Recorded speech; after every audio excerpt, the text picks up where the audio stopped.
All right. For those of you that I don't know, or maybe you don't know me, I'm Dr. Carrie Elder, and I'm an assistant professor at Mercer University. I'm also the clinical coordinator. And so I coordinate, students going into their placements, practicum, internship for all of our program areas. And so we have clinical mental health, school counseling, rehabilitation counseling, and then we have our PhD program. So I'm curious before we get started, what program area y'all are in? Are you a school counselor? Are you clinical mental health? We don't have a large group today, so that means I can hear from you. I would describe myself as being in clinical mental health, but I do supervise counselors working in the settings that you described. Okay. Thanks. I am in private practice, and so I'm hoping that would be in the clinical mental health field. Yeah. Great, thank you. I'm also in I'm in a private practice right now, but I am starting my own private practice next month in Decatur, and I am a LPC and ATRBC as well. That's really exciting. Yeah, so I plan to connect with you because I supervise Mercer students here and would love to start that up at the private practice in Decatur too. Yes, let's talk about that. Anyone else? Once you share screen, it's kind of hard to see everyone on the side. All right. So we provide at Mercer professional development for our site supervisors. One of the things I'm working towards, and I hope to iron it out this summer, is having some of these actually provide CEs, because wouldn't that be nice as a big thank you from us to you? Like, you get a free CE or two, when you come to these. So we're working towards that. I'm not quite there yet, but I think by fall semester, it should be that once you start attending these, you'll get CEs. But this one is not for a CE, but I think still good information. So this one is on using art in counseling and in supervision. Elisa, it sounds like you're also an art therapist. Yes. So feel free to jump in as much as you would like. When I was practicing purely as an art therapist, it drove me bonkers that other people would incorporate art into what they were doing. And now that my professional identity has shifted a bit into more of the counseling realm, I get it, and so what I try to do, and one of my goals in being an educator at Mercer, is really trying to teach students and practitioners how to integrate art into what they're doing with clients or students, supervisees, in a really ethical way. Oftentimes, our students are using art with clients. We're using art with clients, especially working with kids. Honestly, if you were to poll our students at Mercer and say, how many of y'all are working with kids and you're using art, all of their hand would go up. They would all say we are. And you would say, do you have any training in doing that? No, we don't. And so this is an area that we really need more training in. And I think that goes for us as supervisors too, of, okay, how do we ethically incorporate art? And what are some ways of doing that, even if I'm not an art therapist? And what would the benefit be of including art in some of my supervision groups or individual sessions that I'm holding? So this is just kind of scratching the surface. And so we'll talk about a couple ways of integrating art into counseling, a couple ways of integrating art into supervision, and really how to think about art a little differently to help you decide what art processes might be good for some of your clients and what might not be very good for some of your clients or your supervisees. So I mentioned some of this, but I sort of have a dual professional identity. I'm a counselor, but I'm also a registered board certified art therapist. I really consider myself an art therapist first. When I would integrate counseling into my work as an art therapist, and that has switched a little bit for me working at Mercer. But before I was at Mercer for, I don't know, 6-7 years, I was the art therapy program coordinator at Georgia College and State University, and it's Georgia's only art therapy program. It doesn't exist anymore, but it did for a little bit. And I loved my role there and getting to teach, master's level students art therapy. It's a 2-year degree, much like a counseling program. But then when I went into my doc program for counseling, sort of transitioned into teaching counseling. And now when I practice, I integrate art therapy into my practice as a counselor. So I'm curious, how are you or are you currently using art in your practice?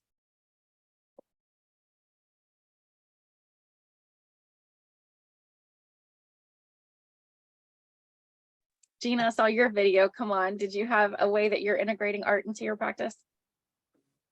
Not really right now. We were more before COVID, and we're just now starting to get kind of back more in person. I mean, I'm sure there's some way we could do some things virtually. It's just would be a little more challenging to make sure everybody had what they needed to be able to, to do that. So I'd be interested to hear if anybody else is and how that's working for them. Like I said, we used to a lot more before COVID.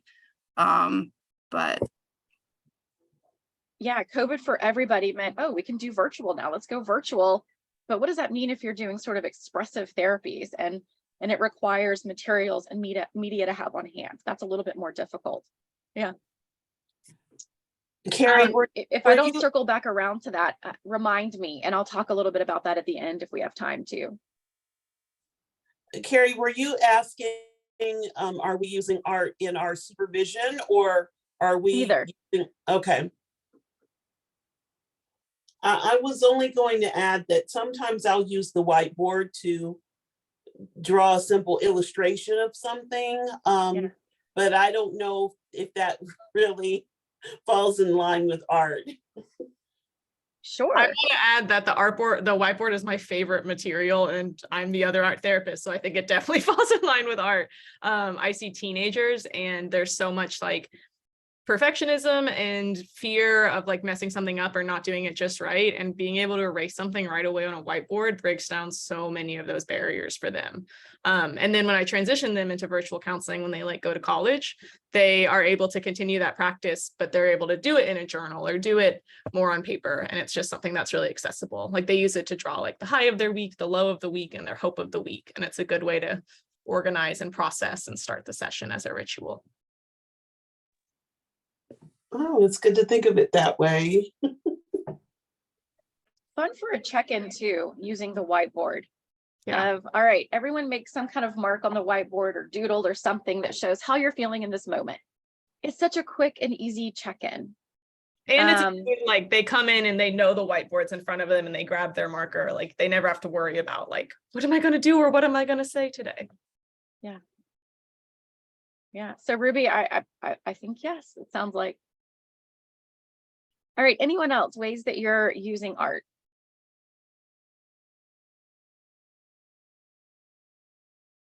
All right. So first, I want to talk about a couple of myths about using art in counseling.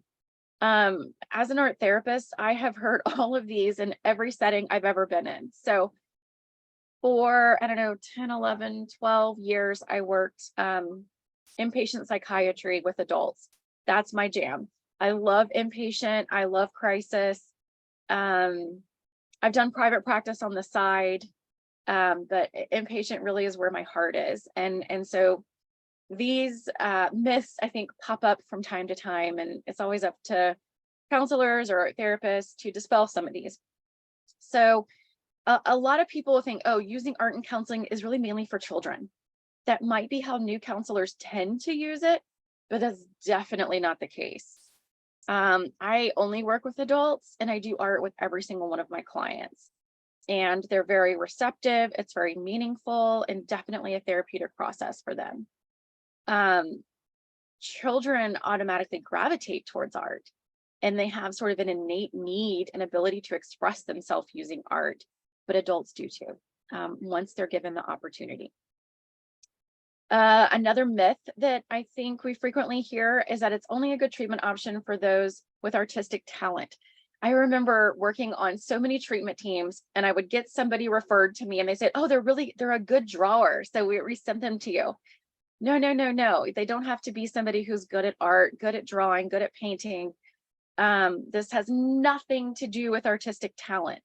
Be somebody who, and go back to the treatment goals, who were having trouble managing their emotions, who have some issues with anger, who maybe need some help with social skills, right? Those are the people that are really good. Any sort of clinical symptomology you can think of, art's pretty good at addressing those. So, and this is so funny, but I almost prefer to work with clients that don't have that artistic talent, that don't go in there with like their stereotypical thing that they draw and that they're good at. And instead, when you work with somebody that's just really pouring their heart into what they're doing, and it's not about the product, it's not about it being good. For me, that's kind of my ideal client. Fully agree, Carrie. Really, yeah. Sometimes working with an artist is harder. Yeah. Yeah. It's Not so nice to hear another art therapist say that. Yeah. You almost have to really deal with that inner critic and them wanting it to look a certain way and focusing on the product. You have to sort of deprogram a lot of that along the way. So another myth that art therapy, and I think people who do like dance and movement therapy and music therapy hear this a lot also, that it's really a good treatment option for only like nonverbal folks. So I remember for a long time when I would tell people that I was an art therapist, I would get, oh, for the people who don't really speak. I'm like, no, it's good for everybody. And if you think about it this way, we all as humans have a nonverbal component to us. We all have something internalized that we could really benefit from being externalized. And so you sort of learn to look at everybody as almost nonverbal, and providing art as an option to make known what is maybe hidden. But certainly good for people who are very talkative, not just nonverbal. The other thing I hear a lot is that art therapy is really just good for people who need to express themselves. You know, somebody who just is really dramatic, really expressive, and they just need to do this, you know, we'll refer them to you. Yeah, that's a great outlet for them, a great way to learn to contain maybe some big emotions. But it's not just good for them. It's also very good for the very withdrawn person that needs to express some of those things that are being kept inside.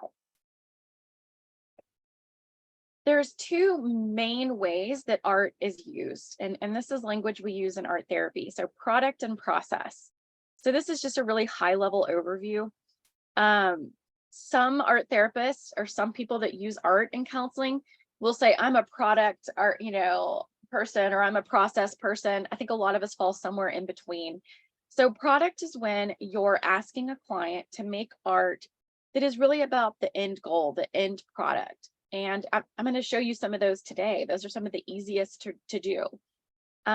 Certainly, you can get trained in using art-based assessments, like a PPAT, a person picking an apple from a tree, or an art therapy projective imagery assessment. Certainly, art-based assessments are focused on the product. What does it look like in the end? And what sort of diagnostic formulation can we come up with based on that? Another example of product is if you're giving a client an art directive towards a verbal goal. So if you're needing your client, for example, to identify, I don't know, 2 triggers to their anger, maybe you ask them to draw it. And maybe through that drawing, they're able to say, oh yeah, it is when somebody talks down to me. It is when somebody, when I think someone doesn't like me, or when I feel threatened. That's product art therapy. You're using the product of it, the product being the outcome, what happens at the end. So the other type of art is process. And this has the opposite sort of definition of product. It has nothing to do with the final product. You could care less if your client ends up with something that looks good at the end or looks complete at the end. The therapeutic process is all about interacting with the art materials. And in that interaction, it's assumed that healing happens just with interacting with the art processes. That takes a lot more training, I would say, to understand what art you would use and when. So here is another, I don't know, sort of diagram of art as therapy and art psychotherapy. So this is again the product versus process. So in art as therapy, as therapy uses art making activities as a therapeutic tool towards the process of healing, clearing the mind, self-expression. Art psychotherapy is really a form of expressive, sorry, everybody's faces on that part. Let me move everyone. One sec. A form of expressive therapy based on the idea that art is a vehicle for symbolic communication. And sort of the ideal way of using art is somewhere between those two. I'm not going to linger here. This video is available and you can come back to it and pause and kind of sit with it a little bit if you want. What I think is the most important to talk about is what a lot of counselors or art therapists use when they're using art media in their processing with clients, and that's the expressive therapies continuum. This helps us determine where our client is and what art materials would be best suited for them. So here's a neat little, I don't know, diagram, picture. We're going to talk about these, and I have another screen that breaks it down a bit more, but we're going to talk about these in 3 different levels. So we're just kind of looking across here. So the first level we have, and there's no hierarchy. Cognitive symbolic looks like it's on top, but that doesn't mean it's better or worse. It's just they have to go in some kind of order. So we have cognitive symbolic, perceptual affective, and kinesthetic sensory. So you, your clients, your supervisees all exist somewhere on this continuum. Ideally, we would all be at this creative level where we can move in and out of any of these. So let me go to the next screen and show you a bit more of what these are and what they mean. So cognitive symbolic. This is when you say you have a table full of supplies. You have paint, you have clay, you have markers, you have oil pastels, everything imaginable. And you say to your client something like, use any of these materials to create anything that you want to make. And if they go for a ruler and a pencil, you could pretty easily say that your client is on the cognitive symbolic place on the expressive therapies continuum. So what does it mean when somebody chooses a dry, restrictive media? Well, I'm curious, what do you think?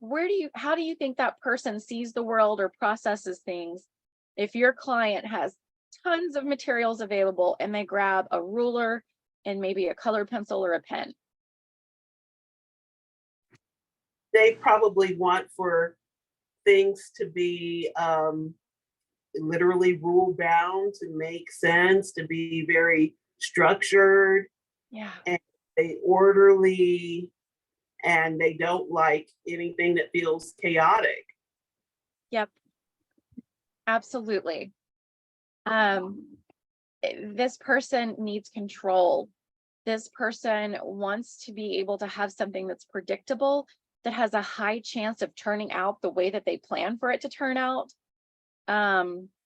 This person is in their cognitive processing. So if you ask this person, how's your day going? This person's going to say, it was good. I got this done and that done and that done, right? This person is in thinking mode. This person, if you're doing couples therapy, let's just go with a strange kind of stereotype and say that you're doing couples therapy and the man chooses the ruler and the color pencil, let's say, or pencil or pen. This is going to be the guy that the woman is saying, he's never talking to me about his feelings. He's never really emotional with me. He's not connecting with me on this emotional level. This is the cognitive symbolic person. So let's move a little bit to the middle column here, perceptual affective. So this is somebody that if given all the materials, they might choose an oil pastel it's more fluid than a crayon or a color pencil, a little bit softer, but not messy.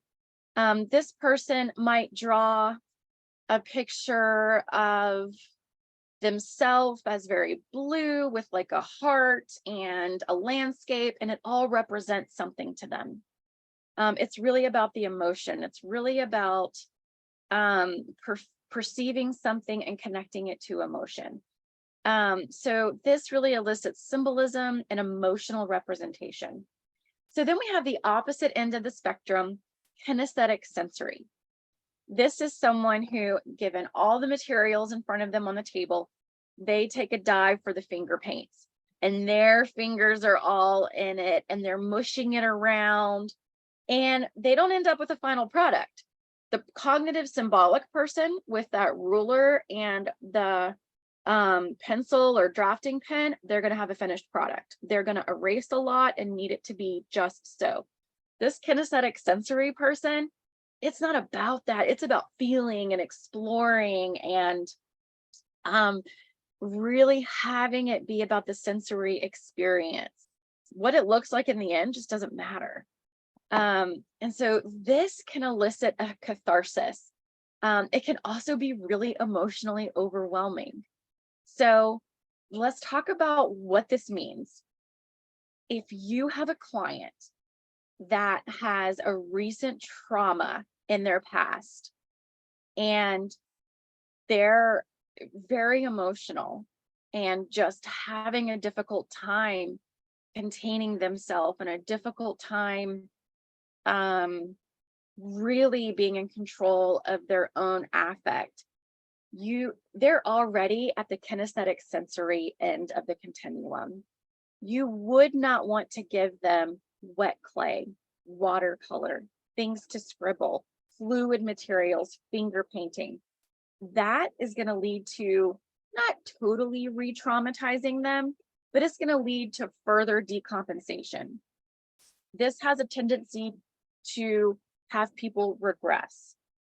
And so instead, we want to give them drier materials, something that they have control over, something to help them feel like they are in charge of their emotions, empowering them, and something that feels very safe. It is very common for individuals with trauma to use watercolor, and this flooding happens. We call it flooding when there's just so much water, so much, it's everywhere. We use that term flooding in working with clients also, right? They're just flooding. There's so much emotionality going on. So we can use the expressive therapies continuum to say, you know what, maybe they're at this kinesthetic sensory place, and maybe I need to give them a dry restrictive media because, and this is like that magical part of using art, we call it isomorphism. Whatever somebody's doing in an art process, most likely is going to show up within themselves. And so that's that process-oriented art approach. So if we give them a ruler, if we give them maybe crayons, if we tell them something specific to draw, they're most likely going to dry up a little bit and start to contain themselves and feel safer. Now, let's say the opposite is true. Let's say that you have somebody who has been your client for months, and this person is great with maybe something like cognitive behavioral therapy. They're aware of their thought processes. They understand maybe some of their thinking that you've been working on, challenging their thought processes or core beliefs. But when it comes to identifying feeling states, they're really struggling. They don't identify with their body. They can't quite sink into the emotion. You might give them some materials that are more fluid, that are a little bit more wet, that have a little bit of a less control, and talk with them about what that experience is like for them. What is it like having this kind of be out of control? What do you feel like when you're doing this? And then you'll start to see, most likely, some of those emotions bubbling up to the surface. So the idea isn't always to get someone who's cognitive symbolic to kinesthetic. That's not the case. You need to have a therapeutic goal, a treatment goal as to why you would try to move somebody along this continuum. Is this making sense? Do you Yeah, have a client in mind that you're thinking, oh, I know exactly where this person is? And would someone be willing to share that? well, one of the things that it's making me think about is when I'm working with supervisees and where they're at in their therapeutic skill sets can also be representative of these forms of expression. Like, are they very rigid in their approach? Do they completely kind of bleed and flow into their clients and have porous boundaries? And so it's making me think about how I might be able to use some of this as a kind of remediation support for supervisees, helping them to cultivate those skill sets or to even see conceptually in an expressive form what this looks like so they can understand it better and understand better what they're needing to work on. Absolutely. Yeah, I've worked with supervisees at Mercer. There's one person that comes to mind actually that I'll give a bunch of materials and supervision. And it's the person who's very leaky on site, that the site supervisor's feedback is like, they really need some counseling probably. Their emotions are right on the edge when they're working with clients. That they're sort of in the muck of it. They're on the kinesthetic sensory end of like the materials they would choose. So yeah, that's a great way to think about it with supervisees. Absolutely. Does anyone else have a client or a supervisee and you know exactly where they are on this? I was thinking of a supervisee as well, of one that wants to elicit more flexibility in her own client. And then I did an intervention with them, and she refused to use anything but a pencil with an eraser. And I was like, oh, that's actually, like, tried to explain it, and it just kind of went over their head. So it's just a little bit ironic when someone is wanting something from someone else that they're having a hard time, allowing themselves to do as a therapist. Yeah. Yep, that's really interesting. Yeah. Okay, I'm going to go on. I've talked about a lot of these. Trying to look over and see if there's anything that I haven't talked about. I haven't talked about paint a lot. Unstructured materials like paint can elicit strong, unexpected emotions. This is important. I think sometimes if we, as counselors, we're like, oh, we're gonna use paint with our clients. Be prepared. Because sometimes you just think, oh, it's just paint, no big deal. Like, this is such a good intervention. Be aware that the messier the paint is, the less controlled the paint is, the higher risk you have of them being emotional, which could be a good thing, right? Or maybe it's not the time for that. You get to decide. There's also times, and I've had plenty of these, where I think, oh, these materials are going to be fantastic with this particular group, let's say, and I put them out there and it was a disaster. I did not realize maybe that it was an inpatient environment, that something sort of traumatic happened on the unit that morning, and all of a sudden this is very clearly not the right material and I have to get all of it up and give them something more structured. Yeah. So other considerations are to move clients between something very fluid, something very restrictive. We talked about that. Fluid is like paint, very fluid. Restrictive is something that has boundaries to it, right? So like a colored pencil, something like that. Okay, I wasn't quite sure if I was going to use this example or not, but it's too funny to me not to. Have any of y'all seen the movie Ghost? It's an older movie. Okay, but yes. All right, great. So the way that I like to explain this, like fluid and restrictive, and whether we're using barriers like paintbrushes and gloves and tools, is that scene in Ghost where she's a potter, right? And she's at the pottery wheel and she has her hands all in the wet clay, and Patrick Swayze comes up behind her and puts his hands in it, and then they end up having sex. It's a very sensual, a very intimate process. Okay, now you all have that image in your mind. Imagine if Demi Moore, instead of being a potter, was actually an architect, and she's at her drafting table and she like has her ruler out and she's drawing straight lines. You can't really imagine Patrick Swayze coming up behind her and being like, oh yeah, let me draw this straight line with you. And it leads to something sensual and intimate. Like, it just doesn't work like that. So that, I think, is one of the best movie examples of what wet, fluid material can do. If you have a client that's sexually inappropriate, don't give them wet clay. Give them something a little drier. It's going to bring out that uncontrolled part of them if you do. So you can navigate things by introducing gloves, use paintbrushes instead of fingers, use clay tools instead of someone's hands. Or you can do the opposite and remove those barriers. You can really get them into the process, into the emotion, into the experience, connecting with their body by using their hands, using their feet. Sometimes art therapists will do masks on top of people and use their face. So there's a lot of different options you have when you consider the tools that you can use in art. So now the fun part, I want you to leave with some really cool directives that you can do with actual clients that you have that are pretty safe to use. So one of my favorite go-tos is an inside-outside box. So you can use any kind of box that you want. I use little bitty, they're like this big, they're like paper mache cardboard boxes that I get from almost at Lowe's, that's not right. Like Joann's or Michael's or Hobby Lobby.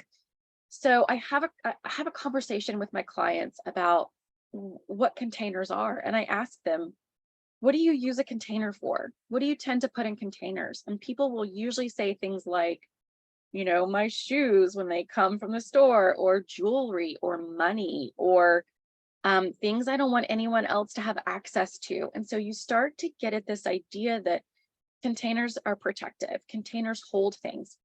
When we talk about how we're containers, we literally contain so much within us. And so after this discussion, I'll do this with an individual or group. I'll have a bunch of materials on the table, and I'll give you materials list at the end here. But I'll have the boxes in different shapes. I'll have tissue paper, glue, magazine images. You can use paint. I like oil pastel for this, crayons, markers, little pom-poms or sequins or googly eyes. And I say to the group,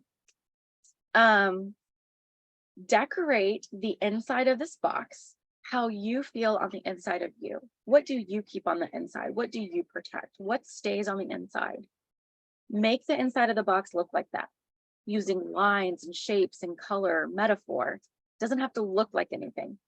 Decorate the outside of the box how you portray yourself to others. The outside part of you that you let others see. And then give them, I don't know, 20, 30 minutes to do this and process it, talk about it. What's the difference between the inside and outside? If they could move something from the inside to outside, what would it be? If they could move something from the outside inside, what would it be? You can get a lot of mileage out of containers, a lot of mileage out of boxes. I've had clients who glued their box shut accidentally. And in art, we say there's really no accidents. It's all projective. It's all something from the inside that's being projected externally. So what does it mean that this person glued their box shut? What kind of protection is this person really needing in that moment? I've sort of explored having people listen to each other in a group and talk about these boxes, and then writing an offering for everybody else in the group. And then they can choose whether they put that offering on a little piece of paper inside their box or not. But it's a way of kind of letting something positive in.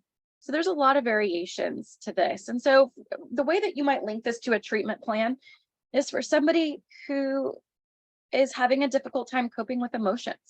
Maybe somebody's impulsive, or maybe there's anger management issues that you're working on. Anything having to do with emotions or behavior, boxes are great for.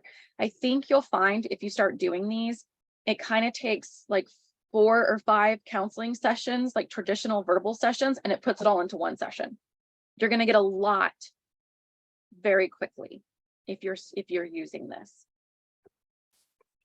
Another one are masks.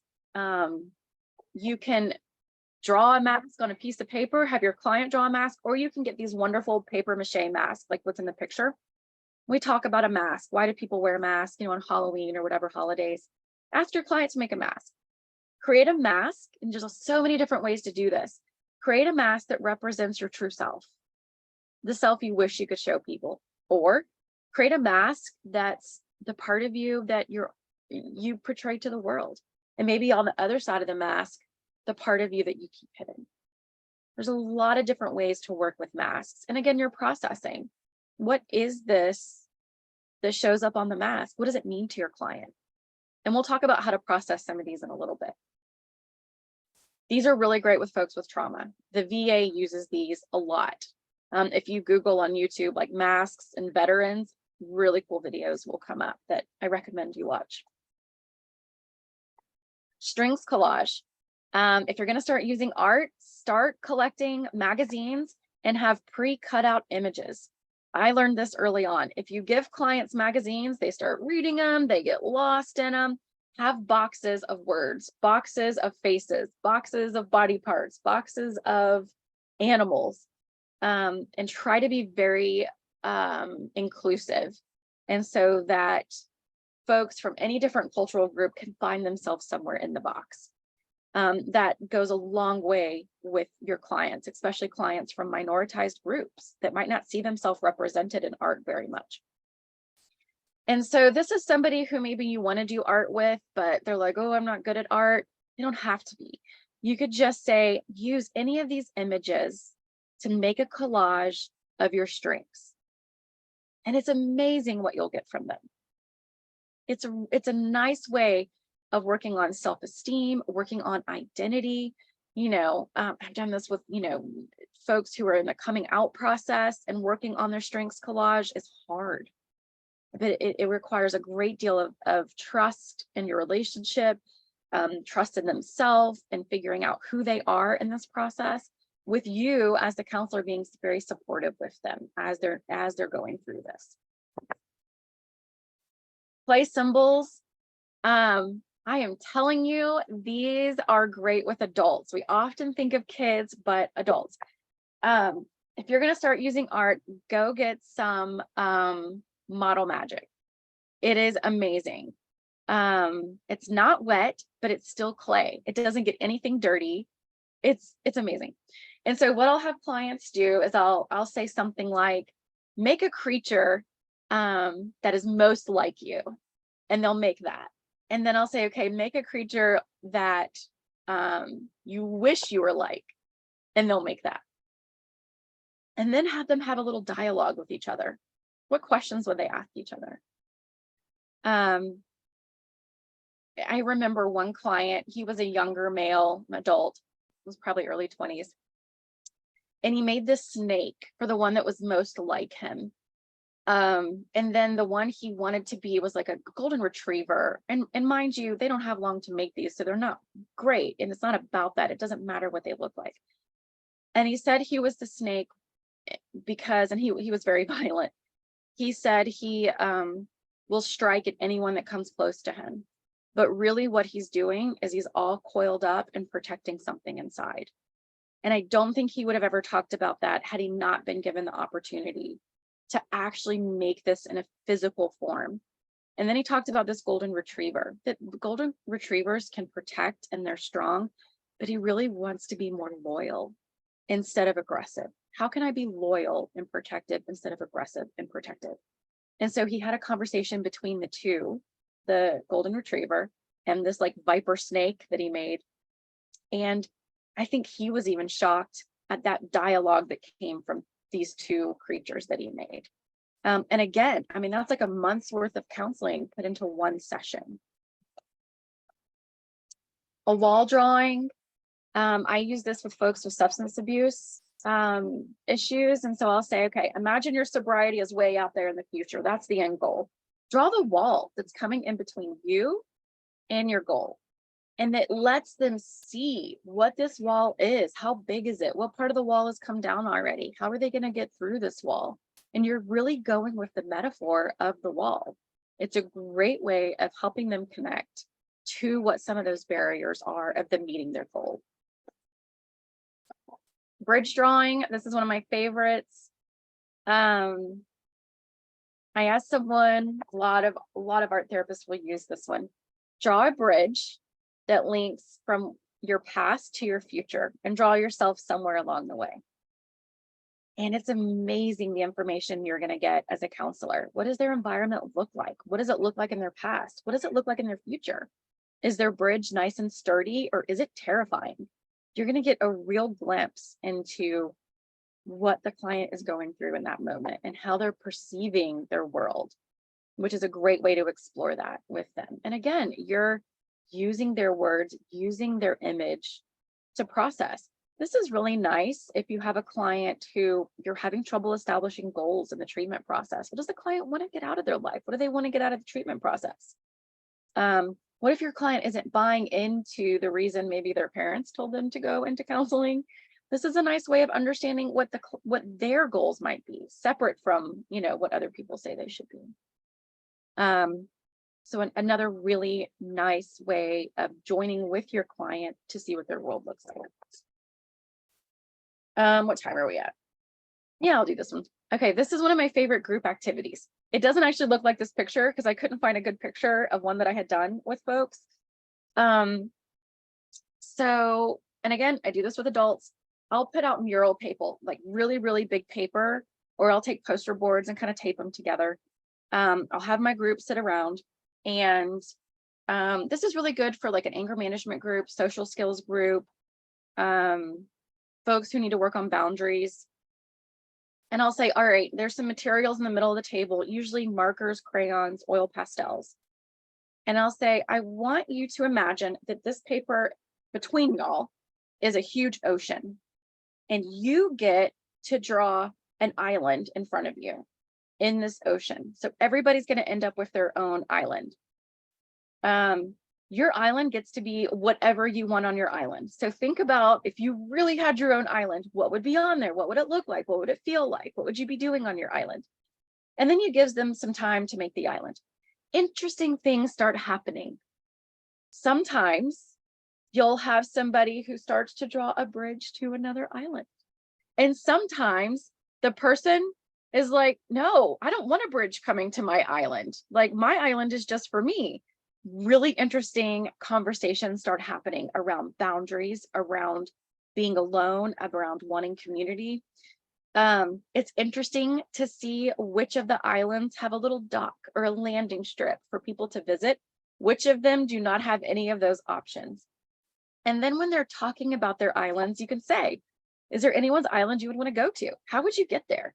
And they actually, instead of verbally, how we use verbal processing and counseling of social skills, they're having to actually work out with another person how to bridge the gap in a very real and tangible way.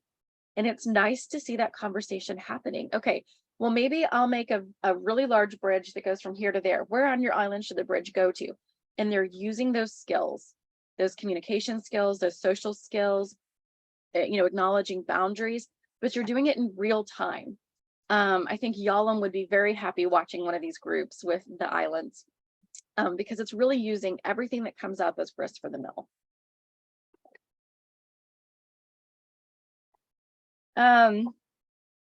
So here are some ways to, if I have another thing kind of in the way, hold on, to talk about client artwork. Generally, I would stick with dry media with your clients. Pencils, oil pastels, markers, crayons that give your client the most control. One of the best ways to approach your client's artwork is to be curious about.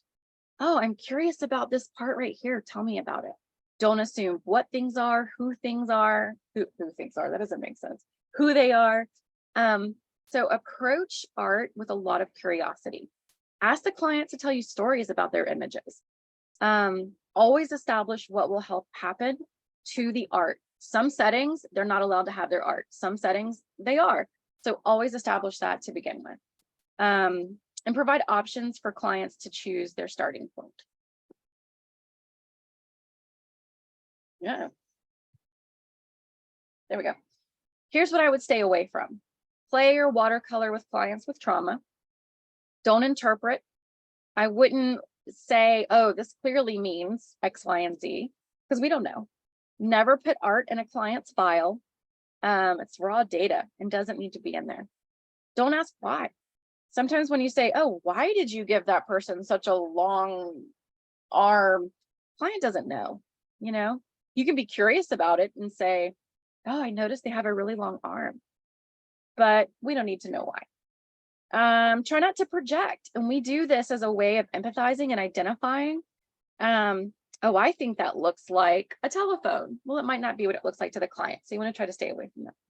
And then the other thing that is so hard is don't assign value. Oh, this looks so good. Or, oh, it's so pretty. You did such a good job. Instead, say, oh, how do you think you did? Or what does this look like to you? And if the client's like, I hate it. It's awful. It's ugly. Yeah. What is it like to make an ugly piece of art? So you're sitting there with them, letting them be whatever is coming up in the moment. It's fun to watch clients, not just the product, but the process. How much pressure are they using? Are they erasing and redoing? How are they treating the materials? And what does that mean to you? Does that mean that they're feeling a lot of pressure, that they're feeling like they have to get it right? Is there a disregard for the materials? And what does that mean? And how can you work on that with your client? All right, so let's shift to supervision. So a couple of y'all have brought up how you might use art in supervision, but here are 4 reasons why you might use art in supervision: to encourage reflection from your supervisee, to increase self-awareness, to reduce supervisee stress, and to explore countertransference. So here's some ideas, especially when you're first starting out with a supervisee. Have some materials, collage materials, magazines, some dry materials, oil pastels, crayons, markers, and just say, I want you to make an image of what your ideal supervisor is. And you're going to get an idea of maybe what they're needing out of the process. You also might get an idea of any unrealistic expectations they have of supervision. This is a really nice way of heading off issues that you might have down the road, and a way of clarifying what the relationship is and what your time with them is going to be, while understanding what their unique needs are. You know, they might have an image of a supervisor who's really big and they're really little. What's that mean? Talk about that with them. They might have an image where people are very much on the same level. That tells you what their need is. They need us to be, I don't want to be talked down to. I want to be treated with respect. You know, a lot of things can come up. One of my favorite things to do, and it's so simple, is to ask my supervisees to draw a picture of one of their clients. And this is a client who maybe they're struggling with, maybe they're not understanding, maybe this is a client that hasn't really met any of their objectives or goals in a while. Ask the client to create a portrait of the client, and you can do this in 2 ways. One is to actually make a literal representation of them. Another way is to make a portrait of the client that doesn't involve the body or face. And that is a real challenge, and it's very telling. You know, do they choose tigers? Do they choose animals? Do they choose sharp things? Do they choose, so you're getting an idea of this metaphor that represents the client and how your supervisee is perceiving the client. And that gives you a whole new set of language to talk about this client and to explore their countertransference, because this is really all about the supervisee and their countertransference they could be having about that client. And it's a great platform to process some of that. A supervision genogram, we're all aware of genograms and probably do them and have our supervisees do them. A fun way of doing genograms, though, is to not do it the traditional way, not with the squares and triangles and circles, but instead to use images or symbols, pictures from a collage, and you're likely to get a lot more information. Another nice check-in are mandalas, and this could be sort of the main thing you do in supervision too. Mandalas are circles. I think most people have heard of them by now. It's a nice centering activity. It can help to de-stress, but having a printed out circle, or ask your supervisees to draw a circle and just fill up the circle with any materials you have available. And you could ask them to be intentional about centering themselves, or putting anything inside the circle that is bothering them, or maybe creating lines and movement and color that are relaxing. Mandalas were originally used by Tibetan monks. I think it translates into sacred circle. Carl Jung used them an awful lot in his psychotherapy with clients. And so we still use them today in art therapy, a good deal with ourselves and our own art making, with supervisees and with clients, as a way to really center.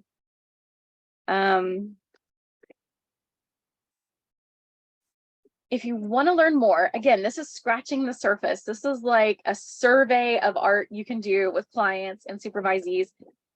Go Google the Georgia Art Therapy Association or the American Art Therapy Association and attend some of their events. They are so fun. It's the most fun CE event you're ever going to go to, because you show up and you get to paint the whole time, or you get to draw, or you get to try some new thing. They are really a blast, and we can practice to the degree that we're trained, right? So any of those things that you're trained in, you can then go use with clients. Here's a nice supply list. So feel free to take a picture of that if you want. I tell all counselors that are wanting to use art to just become a collector of odd things. Just anything that you think could be used in the art process. I have doll arms, doll heads. I have weird yarn for hair. I mean, I have just boxes and boxes of the most odd stuff that clients love. I go to the cigar shop and say, do you have any cigar boxes? And I use those for boxes, you know. It's really fun, and I think keeps us sort of refreshed as counselors when we're being creative in this way. Little addition there. There's a place in Atlanta. Well, I guess it's more in like the Tucker area, called Scrap Lanta, and it's a donation-based art store. So they do like fill a bag days, and you can just go in and fill your bag with like hundreds of colored pencils or fabric or magazines for like $5. Really just any type of like creative play therapy. If you're working with kids, there's toys. It's a dream. So yeah, it's called Scrap Lanta. Have you gone? Yeah. Have you done? I have heard about this for such a long time and have never gone. Yeah, I went because they were doing, I think every couple months they do their fill a bag day, where it's truly like $5 to fill a grocery bag and $10 to fill an IKEA bag. And it Oh, was that's fun. super cool. Materials that I wouldn't have picked up on my own. Nice. I'm ending with one of my favorite quotes from Mr. Rogers. If it is mentionable, then it is manageable. I think that's what art does. It makes hard things mentionable. It brings them to light. It makes them something that can be handled and manipulated and worked on and talked about, instead of keeping hidden. And because once you have it in a form, you can manage it. And that's our job with them, is to help them manage the stuff that really comes up through the art and through the verbal process, right? I also just love Mr. Rogers. He used to have someone called the Art Lady on his show. I don't know if y'all watched it a long time ago, but the Art Lady he would have was Judith Rubin, and she is a pioneer art therapist in our field. Mr. Rogers and her worked at a psychiatric facility together. And then I've trained under her for a little bit of time. All right, that is it. I am gonna close this, and we have a couple minutes if y'all have any questions. What type of consent do you recommend for someone who might start integrating some art into their work? I mean, it's a very psychodynamic process, and or derivative of psychoanalytic and all that good stuff. So I had some training early in my career using projective techniques with art and stuff like that. But I'm just curious, like, do you think it should be an add-on if you're going to start adding some new techniques more regularly? What are your thoughts about getting people to say yes before you present them with something that for them might be anxiety provoking, like Yeah. art? Yeah, that's such a good question. Yes, anything you're going to do, you want to have them consent to. And so it might be just part of the normal consent you give all your clients. It says, depending on, your need, from time to time, we might incorporate art into the process. I am trained in using art to whatever degree that you have been trained in. And you can describe the process a little bit. You can also include things like, if at any point you feel uncomfortable or unsure, talk with me about it. You can kind of put buffering language around there if you want. But clients have a lot of anxiety about making art. I've had a lot of clients with anxiety about it, but that's all grist for the mill, right? Right. And so what does that anxiety mean when it shows up about having to make something? This has been really helpful. Oh, good. Yeah. Good. I'm glad. I This is agree. the thing I love talking about the most. Any other questions or comments? This has been great. Hadn't even considered using something like this with Supervisee, so very excited about doing that moving forward. Thank you. Yeah, great. Thanks for that feedback. You're welcome. All right, we are right at 1 o'clock, and so we will say goodbye to everybody. I'm going to post this on the YouTube channel that I have for site supervisors. I can send that out to everybody if you don't have access to it. But thank you for your time. And Elise, I'm so glad you showed up as an art therapist. It was great to meet you. I look forward to talking with you more. Yeah, same. All right, take care. Bye.